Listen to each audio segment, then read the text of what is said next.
سیدہ فاطمہ رضی اللہ تعالی عنہ تو ناراض ہو گئی تھیں یہ الفاظ سن کے، اور پھر یہاں تک بھی آتا ہے کہ انہوں نے پھر آخر تک کلام نہیں کیا۔ ایک تو ناراض ہو گئی تھی اور پھر انہوں نے کبھی کلام نہیں کیا حضرت ابوبکر رضی اللہ تعالیٰ عنہ سے۔ اچھا مجھے یہ بتائیے گا کہ کیا آپ کا ایمان یہ گوارا کرتا ہے یا کسی مسلمان کا، صحیح العقیدہ مسلمان کا، کہ ابو بکر رضی اللہ تعالیٰ تو سنائے حدیث تو آگے سے اماں فاطمہ الزہرا رضی اللہ عنہ ناراض ہو جائیں کہ تو حدیث کیوں سنائی؟ اچھا مفتی صاحب، یہ بات جو آپ نے کی ہے کہ انبیاء کی وراثت نہیں ہوتی، تو قرآن مجید میں تو آ رہا ہے کہ سلیمان علیہ السلام داؤد علیہ السلام کے وارث بنے تھے۔ ہاں جی ہاں، ووارث سلیمان و داود، کس چیز کے وارث بنے تھے؟ وہ تو آپ بھی اور میں بھی علماء نبیوں کے کیا ہیں؟ وارث، کس چیز کے؟ علم کے۔ علم کے۔ تو ووارث سلیمان و داود، داود علیہ السلام پہلے اور بڑے پیغمبر تھے اور باپ تھے، ان کے بعد سلیمان علیہ السلام ان کے علمی وارث بنے اور ان نبوت ان کو ملی، رسالت ان کو ملی، اب وہی داود علیہ السلام کے احکامات ان تک پہنچے اور وہ آگے پہنچانے لگے۔ بسم اللہ الرحمن الرحیم، السلام علیکم ورحمۃ اللہ وبرکاتہ۔ سب سے پہلے تو ناظرین، ہم آپ کو نہج اسٹوڈیو کے پلیٹ فارم سے خوش آمدید کہتے ہیں۔ میں ہوں آپ کا ہوسٹ عمر جرار، اور میرے ساتھ پہلے کی طرح ہی موجود ہیں مفتی عتیق الرحمن علوی صاحب۔ تو جیسا کہ آپ جانتے ہیں کہ ہمارا یہ پروگرام، اس میں ہم اہل بیت کے فضائل و مناقب اور پھر اسی طرح روافض کی طرف سے یا نواسب کی طرف سے ان عظیم ہستیوں پر جو اعتراضات کیے جاتے ہیں اور جو شبہات ان کے بارے میں پیدا کیے جاتے ہیں، ان تمام اعتراضات اور شبہات کا ایک تحقیقی اور تنقیدی جائزہ جو ہے وہ بھی ہم آپ کی خدمت میں پیش کرتے رہتے ہیں۔ تو اسی پروگرام کی گزشتہ ایپیسوڈ میں ہم نے سیدنا حسین رضی اللہ تعالی عنہ کی شہادت کے متعلق کچھ باتیں آپ کے سامنے رکھی تھیں کہ بعض لوگ سیدنا حسین رضی اللہ تعالی عنہ کی شہادت کو بنیاد بنا کر کچھ شبہات پیدا کرنے کی کوشش کرتے ہیں اور صحابہ کرام کے اوپر بھی طعن و تشنیع کرنے کی کوشش کرتے ہیں۔ تو ان تمام اعتراضات اور شبہات کا ایک تحقیقی اور تنقیدی جائزہ ہم نے آپ کی خدمت میں پیش کیا۔ تو آج کی اس ایپیسوڈ میں ہم آپ کے سامنے سیدہ کائنات جناب فاطمہ رضی اللہ تعالی عنہا، ان کے کچھ فضائل و مناقب اور پھر اسی طرح سیدہ فاطمہ رضی اللہ تعالی عنہا کے فضائل کو آڑ بناتے ہوئے بعض لوگ جو ہیں ایک بہت بڑا اعتراض کھڑا کرتے ہیں خلفائے ثلاثہ کے اوپر، خصوصاً سیدنا ابوبکر صدیق رضی اللہ تعالیٰ عنہ کے اوپر یہ اعتراض کیا جاتا ہے کہ جی انہوں نے سیدہ کائنات کو باغ فدق نہیں دیا تھا، یعنی وہ ان کی میراث بنتی تھی اور انہوں نے ان کی وراثت نہیں دی تھی، مال غصب کر لیا تھا۔ اس طرح کے شبہات اور اعتراضات کیے جاتے ہیں۔ تو ان تمام باتوں کے جوابات دینے کے لیے ہمارے ساتھ موجود ہیں مفتی عتیق الرحمن علوی صاحب۔ تو چلیے ہم ان سے بات کرتے ہیں کہ ان تمام اعتراضات کی حقیقت کیا ہے۔ السلام علیکم مفتی صاحب۔ جی وعلیکم السلام ورحمۃ اللہ۔ مفتی صاحب کیسے ہیں؟ جی ٹھیک ٹھاک ہیں۔ اچھا مفتی صاحب، سب سے پہلے تو سیدہ کائنات حضرت فاطمہ رضی اللہ تعالی عنہ کے کچھ فضائل و مناقب بھی ہمارے ناظرین کے سامنے رکھیں، اور پھر آگے ہم نے باغ فدق بھی ڈسکس کرنا ہے کہ باغ فدق کو آڑ بنا کر سیدہ کائنات کے متعلق جو باتیں کی جاتی ہیں اور خلفائے ثلاثہ پر جو اعتراضات کیے جاتے ہیں ان کی حقیقت بھی ہم نے جاننی ہے۔ تو سب سے پہلے تو آپ سیدہ فاطمہ رضی اللہ تعالیٰ عنہ کے فضائل و مناقب جو آپ علیہ السلام نے بیان کیے ہیں وہ بیان کیجیے۔ بسم اللہ الرحمن الرحیم۔ سیدہ فاطمۃ الزہرا رضی اللہ تعالی عنہ رسول اکرم صلی اللہ علیہ وسلم کی 4 بیٹیوں میں سے سب سے چھوٹی اور چوتھی بیٹی تھی۔ پیغمبر علیہ الصلاۃ والسلام کو ان کے ساتھ بے پناہ محبت، عقیدت، اور آپ اس کا اظہار بھی عموماً کیا کرتے تھے، اور آپ نے یہاں تک کہا کہ فاطمہ تو بضعۃ منی، فاطمہ تو میرے جگر کا ٹکڑا ہے، میرے جسم کا حصہ ہے۔ من احبہا فقد احبنی، جس نے سیدہ فاطمہ سے عقیدت اور احترام اور محبت کی، اس نے میں محمد صلی اللہ علیہ وسلم سے محبت کی۔ ومن ابغضہا فقد ابغضنی، اور جس نے ان کو ناراض کیا اس نے مجھے ناراض کیا۔ تو رسول اکرم صلی اللہ علیہ وسلم نے آخری ایام میں، بلکہ آخری دن میں اور آخری وقت میں جس کے ساتھ راز کی بات کی، اور وہ پہلے روئیں اور پھر مسکرائیں. وہ صرف یہی تھی سیدہ فاطمہ الزہرا رضی اللہ عنہ. تو سیدۃ نساء اہل الجنہ، ان کے لیے بہت بڑی فضیلت ہے کہ یہ جنتی عورتوں کی سردار ہے. یعنی جنت میں جتنی عورتیں ہیں سب کی سردار سیدہ فاطمہ الزہرا رضی اللہ عنہ. اور حضرت حسن و حسین رضی اللہ عنہما کی فضیلت بھی ایک وجہ یہ ہے کہ ان کی والدہ فاطمہ ہے. حضرت حسن و حسین رضی اللہ عنہما کے فضائل کی ایک وجہ یہ ہے کہ ان کی والدہ فاطمہ ہے، نبی کی بیٹی، ان کی نبی کی بیٹی ہے. یعنی حسنین کی وجہ سے امی عائشہ فاطمہ کی عظمت نہیں بڑھی، بلکہ امی فاطمہ رضی اللہ عنہا کی وجہ سے ان کی عظمت بڑھی ہے. اور علی المرتضیٰ رضی اللہ تعالیٰ عنہ کے بھی جو فضائل ہیں ان میں ایک فضیلت یہ بھی ہے کہ یہ پیغمبر علیہ السلام کی بیٹی کے خاوند ہیں اور رسول اللہ صلی اللہ علیہ وسلم کے داماد ہیں. امی فاطمہ الزہرا رضی اللہ عنہا یہ اہل بیت میں سے ہیں. حضور علیہ السلام کی سب سے چہیتی بیٹی ہیں. آپ ان کے گھر میں آتے، ان کو اپنی جگہ پہ بٹھاتے، سفر سے واپس آتے تو سب سے پہلے آپ ان کے پاس آتے، ان سے ملاقات کرتے. اور آپ کے گھر میں جب اماں آتی تو آپ اپنی جگہ سے اٹھتے، آگے بڑھتے، ان کا استقبال کرتے اور دنیا کو بتایا کہ بیٹی کی عزت اور احترام کیا ہوتا ہے. اور پھر آپ ان کو اپنی نشست پر بٹھاتے، اپنی جگہ پہ بٹھاتے اور آپ ان کے ساتھ محبت کا اظہار فرماتے.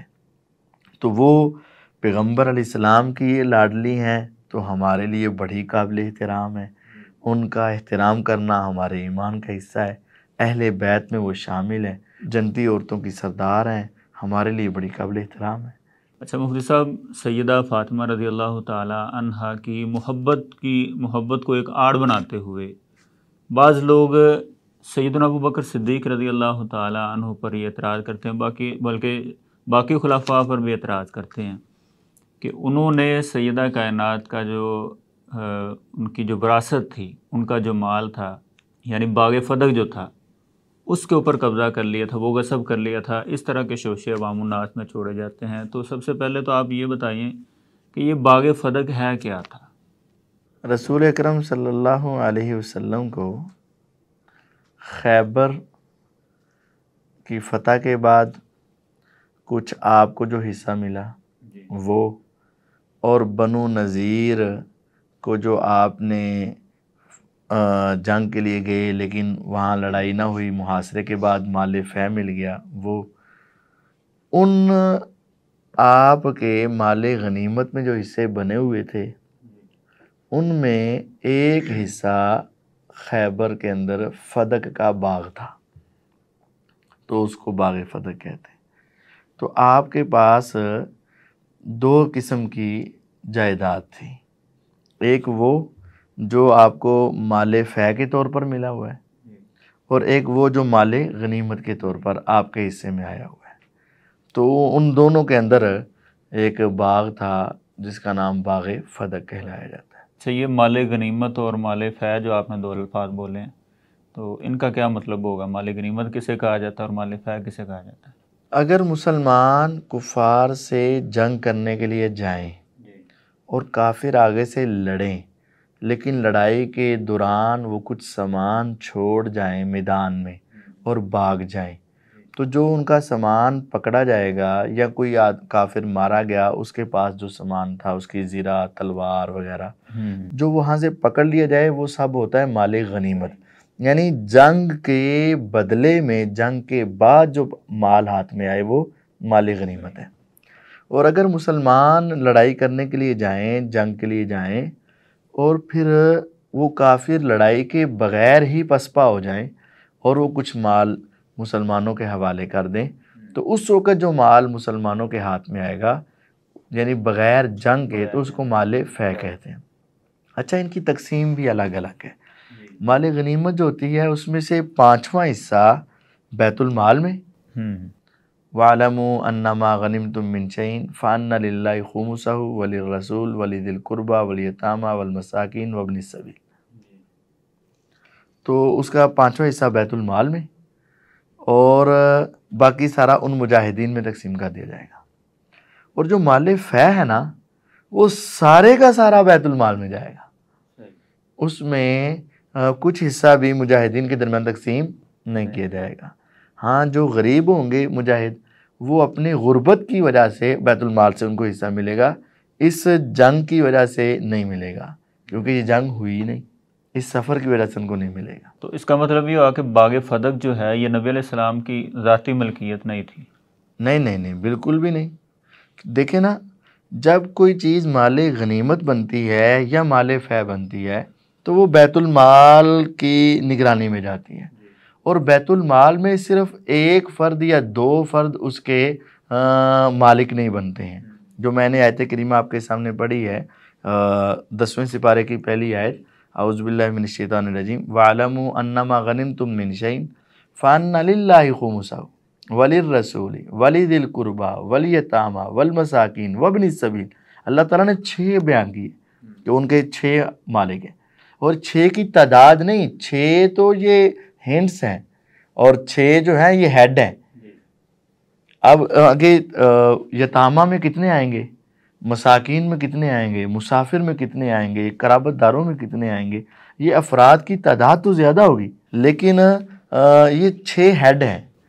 اسی طرح اللہ تعالیٰ نے مال فے کے بارے میں بھی فرمایا ہوا، سورۃ الحشر 28واں سپارہ، وما افاء اللہ علی رسولہ منہم فما اوجفتم علیہ من خیل ولا رکاب فللہ وللرسول ولذی القربى والیتامى والمساکین وابن السبیل۔ یہ 6 وہاں بھی بیان کیے ہوئے، یعنی مال غنیمت ہو یا مال فے ہو، اس میں سے جو بیت المال میں آ جائے گا نا، مال فے سارا ہی بیت المال میں اور مال غنیمت کا 5واں حصہ بیت المال میں۔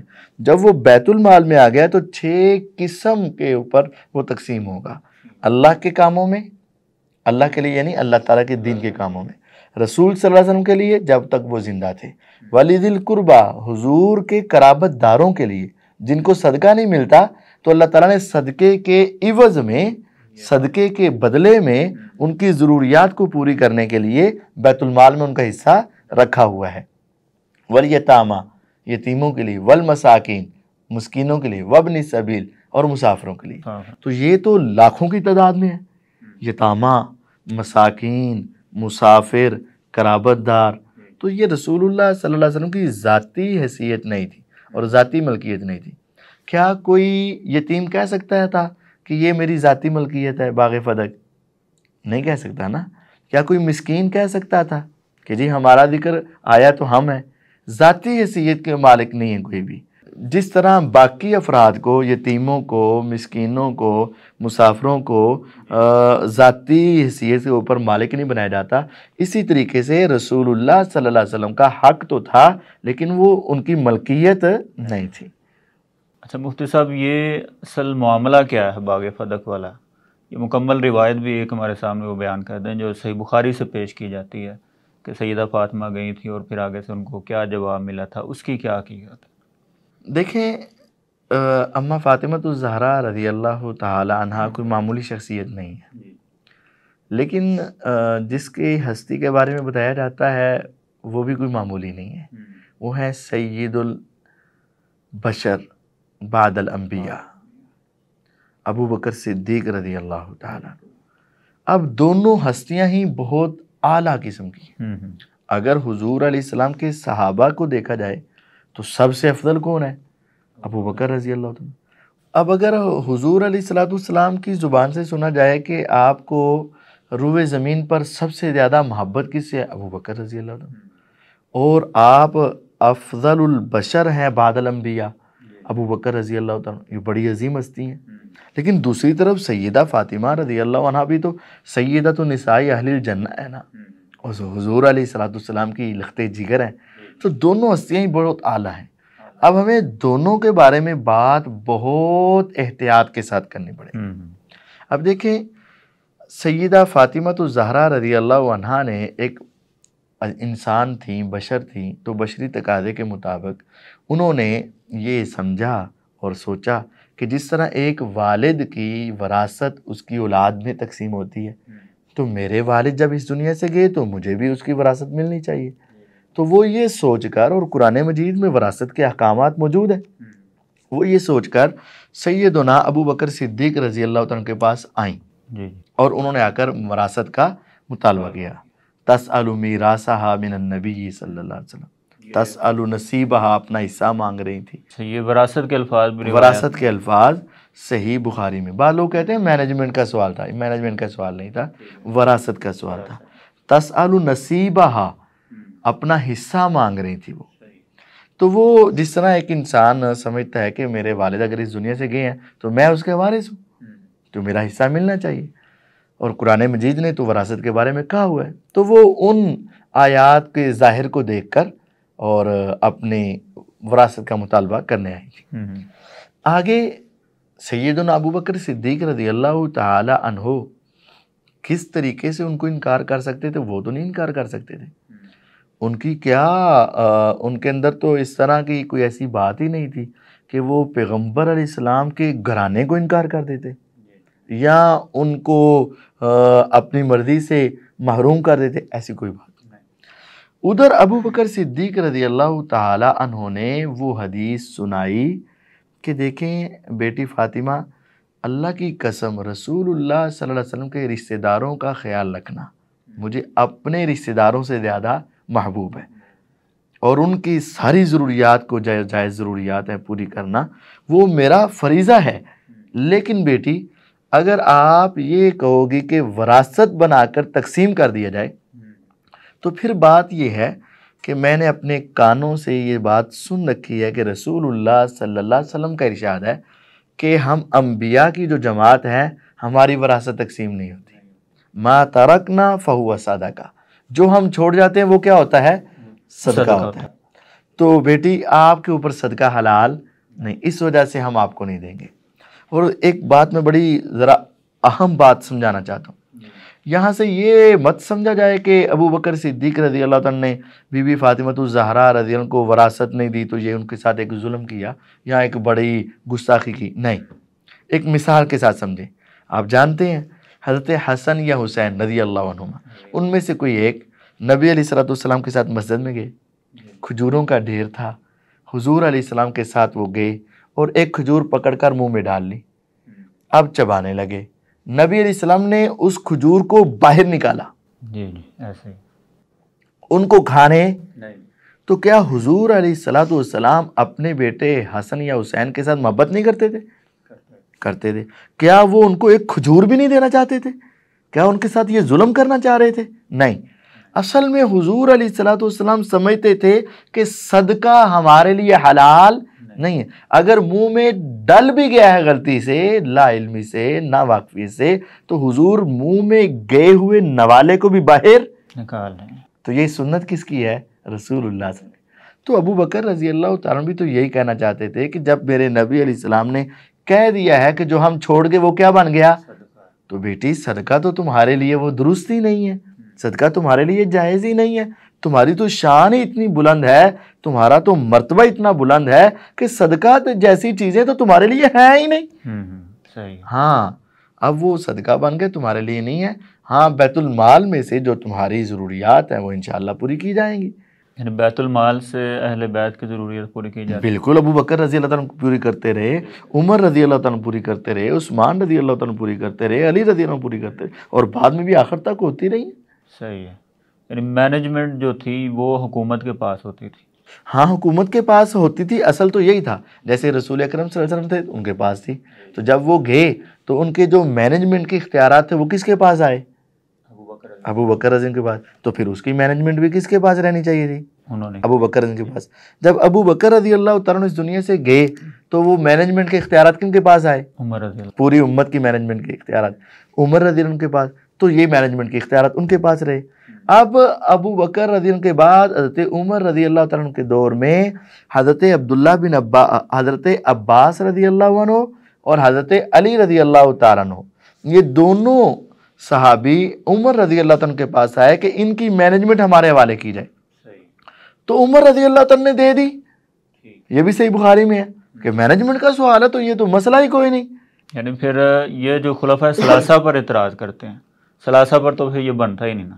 کسی پر بھی نہیں بنتا. ویسے تو کسی پر بھی نہیں بنتا، یعنی یہ مینجمنٹ کا بھی پھر یہ ختم ہو جاتا ہے، جس کے نزدیک صرف مینجمنٹ کا مسئلہ تھا، وہ اشکال اور اعتراض بھی حضرت عمر رضی اللہ عنہ کے دور میں ختم ہو جاتا ہے کہ عمر رضی اللہ تعالیٰ نے مینجمنٹ کا پورا اختیار حضرت عباس اور حضرت علی رضی اللہ عنہما کے حوالے کر دیا تھا، لیکن وہ بعد میں خود ہی ان کا آپس میں اختلاف ہوا کہ انہوں نے پھر واپس کیا یا حضرت عمر رضی نے واپس لیا، لیکن پہلے ان کو عطا کر دیا تھا۔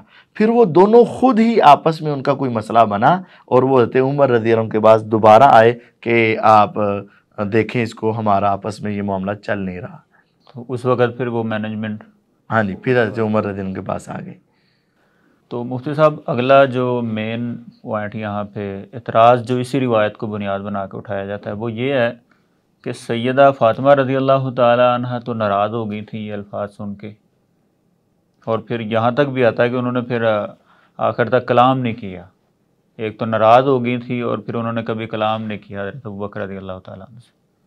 اچھا مجھے یہ بتائیے گا کہ کیا آپ کا ایمان یہ گوارا کرتا ہے یا کسی مسلمان کا، صحیح العقیدہ مسلمان کا، کہ ابو بکر رضی اللہ تعالیٰ تو سنائیں حدیث تو آگے سے اماں فاطمہ الزہرا رضی اللہ عنہ ناراض ہو جائیں کہ تو حدیث کیوں سنائی، نہیں، اور وہ اس وجہ سے کلام کرنا ہی چھوڑ دیں؟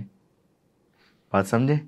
اب اصل میں جب بھی کسی جگہ پہ کوئی الفاظ وارد ہوتے ہیں نا حدیث میں، تو ان کو سمجھنے کی ضرورت ہے اور ان کا ایسا معنی مفہوم لینے کی ضرورت ہے جس کی وجہ سے اہل بیت اور صحابہ کے اوپر کوئی اشکال اور اعتراض نہ آئے۔ دیکھیں اماں فاطمہ الزہرا رضی اللہ عنہ نے سوال کیا، وہ انسان ہونے کے ناطے، بیٹی ہونے کے ناطے ان کا حق تھا۔ آگے سے ابو بکر رضی اللہ تعالیٰ نے ان کو کیا سنائی؟ تو حدیث سن کے تو ناراض ہونا کسی مسلمان کی شان نہیں ہے۔ اگر آپ یہ سمجھو گے کہ واقعتاً ابو بکر رضی اللہ پہ ناراض ہو گئی تو نعوذ باللہ یہ ابو بکر رضی اللہ کی برائی نہیں آپ بیان کر رہے، بلکہ آپ کس کو برا کہہ رہے ہو؟ فاطمہ رضی اللہ عنہ۔ آپ تو حضرت فاطمہ کے بارے میں غلط سوچ رکھ دو گے اور یہ تو اہل بیت کی توہین ہو جائے گی۔ دیکھیں آپ کسی کو حدیث سنائیں اور وہ آگے سے آپ سے ناراض ہو جائے اور کلام نہ کرے تو غلطی آپ کی یا اس کی؟ کلام نہ کرنا، کلام نہ کرنے میں، آپ نے تو حدیث سنائی۔ تو یہ لوگ بعض لوگوں کو سمجھ نہیں آتی تو وہ اس وجہ سے اماں فاطمہ الزہرا رضی اللہ عنہ کی ہی غلطی بنانی شروع کر دیتے۔ تو ہم یہ کہتے ہیں کہ ان الفاظ کے اوپر کوئی ایسا معنی، کوئی ایسا مفہوم، کوئی ایسی تعویل کی جائے کہ جس کی وجہ سے اس کے دونوں کی حیثیت برقرار رہے۔ تو وہ میں یہ سمجھا ہوں کہ جہاں الفاظ ہے نا کہ ناراض ہو گئیں، تو سیدہ فاطمہ الزہرا رضی اللہ عنہ کس پر ناراض ہوئی ہیں یہ اس حدیث میں نہیں ہے۔ یعنی یہ بھی الفاظ نہیں ہے کہ حضرت ابوبکر پر ابو بکر رضی اللہ عنہ پر ناراض ہوئی ہیں، نہیں، یہ نہیں ہے، یہ الفاظ نہیں ہے۔ تو غازہ بت کے جہاں لفظ ہے نا، غازہ بت یا غازہ بت، تو وہ بسا اوقات انسان ہوتا ہے نا کہ ایک چیز کا سوال کرتا ہے یا ایک مسئلہ پوچھتا ہے تو بعد میں اس کو کہتا ہے کہ مجھے ایسا کرنا نہیں چاہیے تھا، مجھے یہ سوال ہی نہیں کرنا چاہیے تھا، یا اس کے بارے میں مجھے پوچھنا ہی نہیں چاہیے تھا۔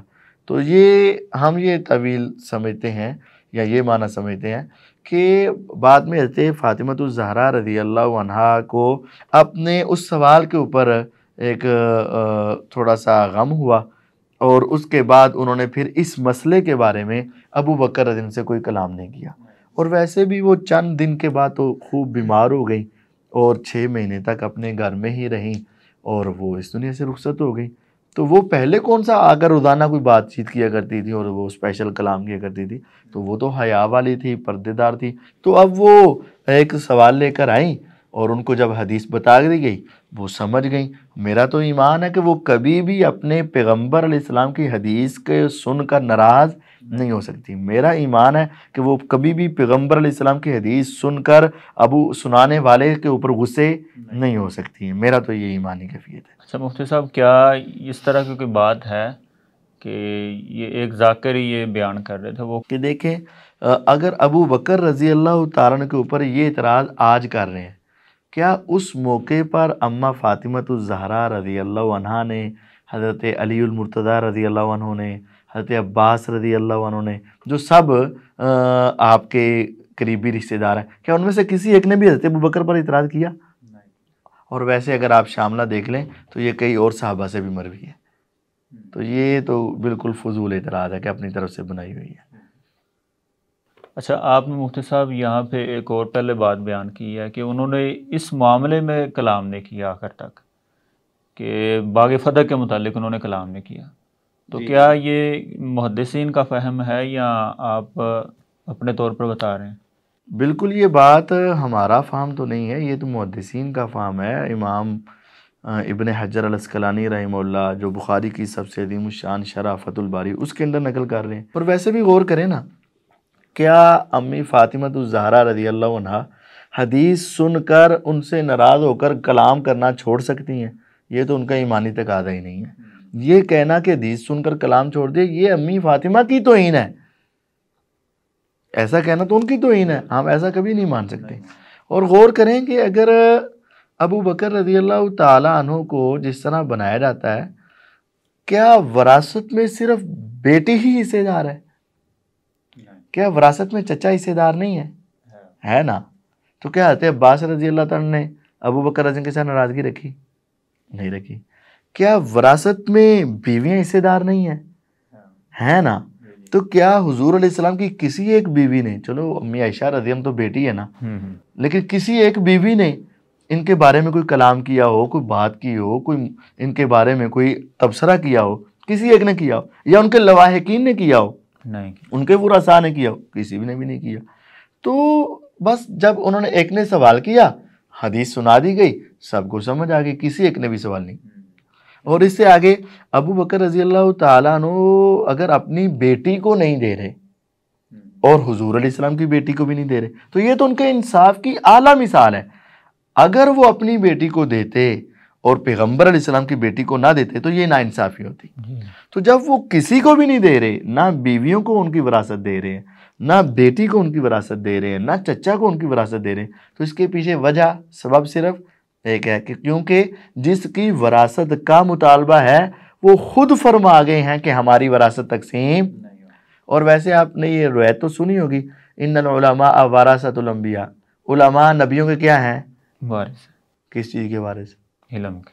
تو جب علماء وارث ہیں، اگر آپ اس کو دوسرے وارث سمجھو گے تو ساڑھے ہی پیسے لے آؤ، ساڑھا بھی حصہ ہے باغ فتح میں۔ صحیح ہے۔ تو بھی ہم جو وارث ہیں وہ کیا ہیں؟ علم کے وارث ہیں۔